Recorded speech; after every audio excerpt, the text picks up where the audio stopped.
Cette nouvelle est l'histoire d'une telle femme.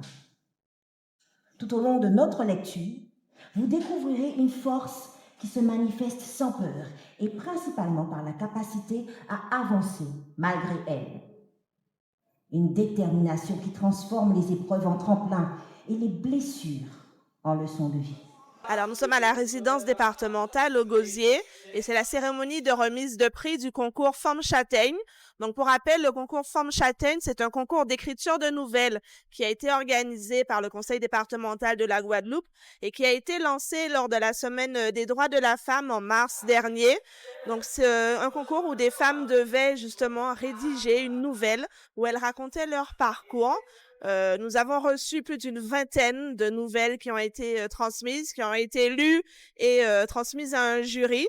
Donc là, nous sommes dans la cérémonie de remise. Je tiens vraiment à remercier toutes les participantes parce que chaque nouvelle est vraiment intéressante et retraçait un parcours qui est un exemple qui replace la femme au centre de la société guadeloupéenne en tant que pilier dans différents domaines. J'avoue, depuis quelque temps, je suis passionnée par l'histoire des sorcières. En tant qu'enseignante, je vais même travailler avec mes élèves pour pouvoir casser un peu le mythe de la méchante sorcière avec le nez crochu, les cheveux gris.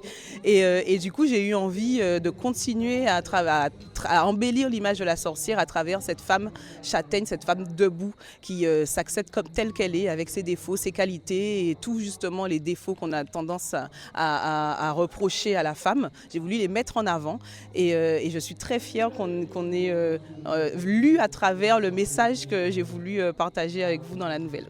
On a plus d'une vingtaine d'œuvres et c'est vrai que c'était très difficile de départager. Donc en première lecture, on constate qu'effectivement on a le thème qui est bien présent, cette douleur des femmes et cette résilience, cette reconstruction, la bataille de nombre de femmes. Donc très difficile et de sujets très sensibles qui ont été abordés de plusieurs façons. Et c'est vrai que la notion de nouvelle c'est un peu ce qu'on peut regretter, c'est-à-dire qu'on avait beaucoup d'histoires courtes, pas assez de nouvelles.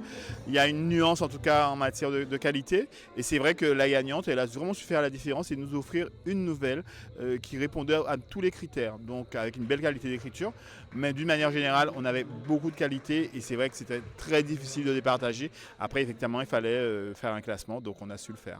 Vu l'engouement qu'il y a eu sur cette première édition et puis surtout vu l'intérêt de pouvoir valoriser nos femmes guadeloupéennes, ce sont des femmes qu'on ne connaît pas forcément mais qui dans leur vie de tous les jours, que ce soit au sein de leur famille, au sein de leur milieu professionnel, social ou associatif, tout simplement dans le cadre de leur engagement, sont de vraies personnes sur lesquelles nous pouvons compter, qui ont des parcours qui peuvent aussi servir de modèle pour la nouvelle génération et pour nos jeunes filles.